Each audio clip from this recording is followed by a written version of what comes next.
অনুভূতি যদি বলেন, প্রথমেই আমি এই ছাত্র নাগরিক অভ্যুত্থানে গত ২১ দিনের যে জীবন দিয়ে লড়াই করেছে যারা, যদিও গণমাধ্যমের তথ্যমতে মাত্র ৪৫৮ জন হলেও আমার নিজের যেটা অভিজ্ঞতা, আমি ১৮ তারিখ যে পুরো ঢাকা কিছু কিছু জায়গায় বেশ কয়েকটি হসপিটালে গিয়েছিলাম।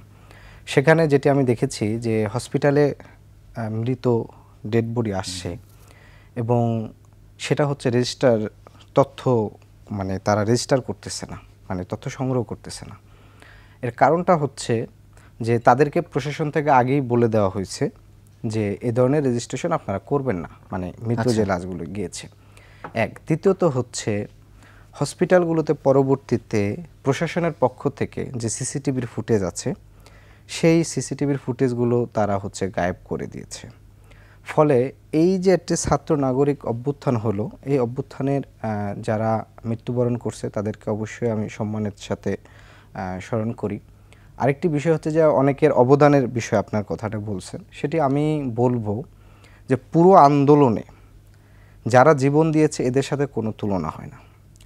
আমি মাঠে 18 জুলাই যেদিন মিরপুরে, মানে মিরপুর উত্তরা এবং শনির আখড়া যে ছাত্রদের যে প্রতিরোধ ছাত্র জনতার, তো মিরপুরে আমি যেটি চোখের সামনে দেখলাম যে একটি শিক্ষার্থী তার স্প্লিন্টারের, মানে তার ওই যে ছোড়াগুলির বেশ কয়েকটি হাতে এবং গায়ে লেগেছে। তো তিনি হসপিটালেও গিয়ে জাস্ট কোনোরকম একটু মেডিসিন জাস্ট একটু দিয়ে সে কিন্তু আবার রাজপথে এসে এবং আবার স্লোগান দিচ্ছে।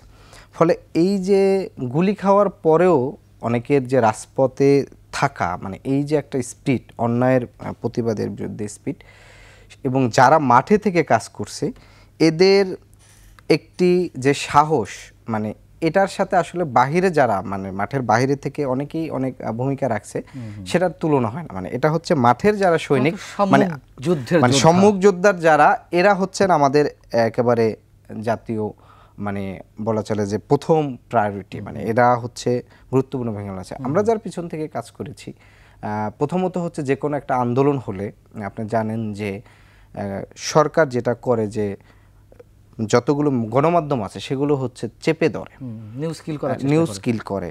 18 তারিখ 8:45 তারা ইন্টারনেট বন্ধ করে দিয়েছে। কেন বন্ধ করে দিয়েছে? যে কারণ তখন থেকে পরিস্থিতি তাদের নিয়ন্ত্রণের বাহিরে হয়ে যায়, চলে যাচ্ছে।